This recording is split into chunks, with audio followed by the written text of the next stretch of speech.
Right, we're back. We're going to admit we're an idiot. We made a mistake a few weeks ago. I'm taking him off. I done a video on the 6x6, the FY004A. This thing, this is the culprit. I done a bad review. I didn't do a bad review. I done a review of me driving it at the time.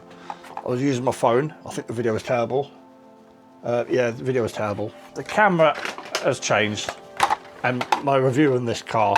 I've charged it up today. I took it out. I realised I made a mistake. When I bought this, it took a month to get here. I waited. It was supposed to be like, I paid extra. I paid £6–7 extra for fast delivery on Amazon, and it still took God knows how long through Royal Mail. So it turned up, and the drive shafts, plastic ones, were worn out. It was just spinning.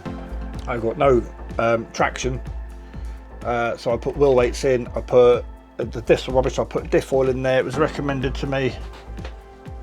Some of this stuff. There's a video on that. I think there's a video. I can't remember if I had a video now or not. No, I didn't. I've done a lot of stuff behind the scenes while it was just not working. While I was waiting for the drive shafts to turn up from AliExpress, I believe. I was filling the diffs up. It sat there a lot of times, just doing nothing, waiting for parts. And I'll do a voiceover now, and I'll explain what mistake I made. And I'll leave the old video up. I'm not going to try and lie and cover up and make out like this is a fantastic production. Right, so let's go onto the computer and do a voiceover and explain what an idiot I am.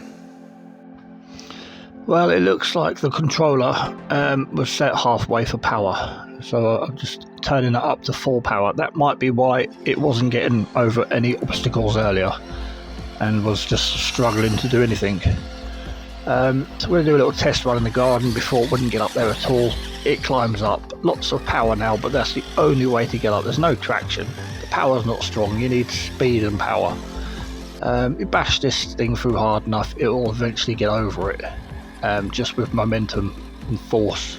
There's nothing sort of nice and gentle about this truck. Again, it struggles up here, you can't get the traction, but you know, it's got a bit more power now. Someone's turned it up.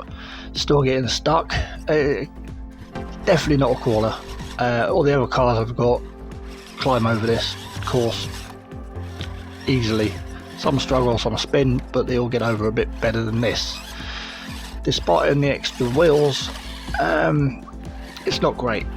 It's not graceful at all. I struggle on getting up over the logs. It just struggles. Again, the only way to do it all is by having you know, full power. You can't gradually drive over this track or any obstacle. You can only go flat out to give you the momentum to get through an obstacle. Like here, it's not having it. It will not get up. A couple of little attempts here, nudging it, going back a bit further, get a big enough a run up, just enough run up,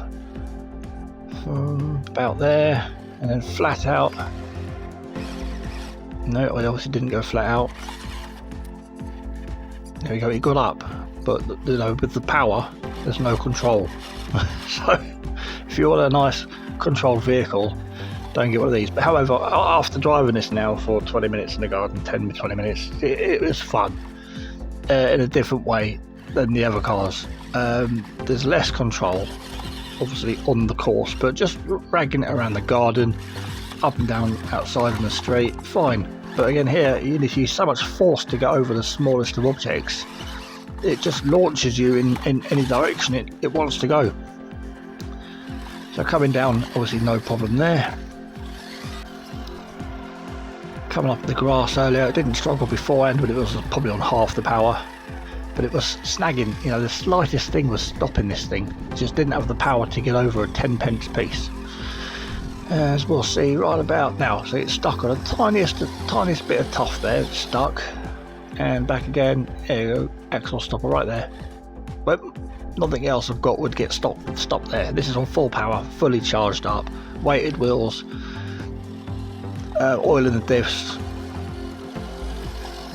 I think half of this video is just saying the improvements. Now I've turned the power up. There's the speed test now, flying around outside, slow motion jump. Might have got a bit more air if it didn't have about 30 odd wheel weights in there. It's not going to win any races, it's not the quickest, but it's nippy enough around the house, around the garden. There we go again. come flying in. No sign of it tipping or bouncing over like some of the other cars. Again, going up here, flat out, no problems at all. Nippy little thing, just uncontrollable off-road. So no good as a trail car, but absolutely fine if you just want to like have a bit of fun around the garden. So we'll disregard the first video I made where it was struggling to get over anything. It will get over it now. With the power turned up, you use all that power to just bash you over a small stone, it will make it, but it wouldn't do beforehand.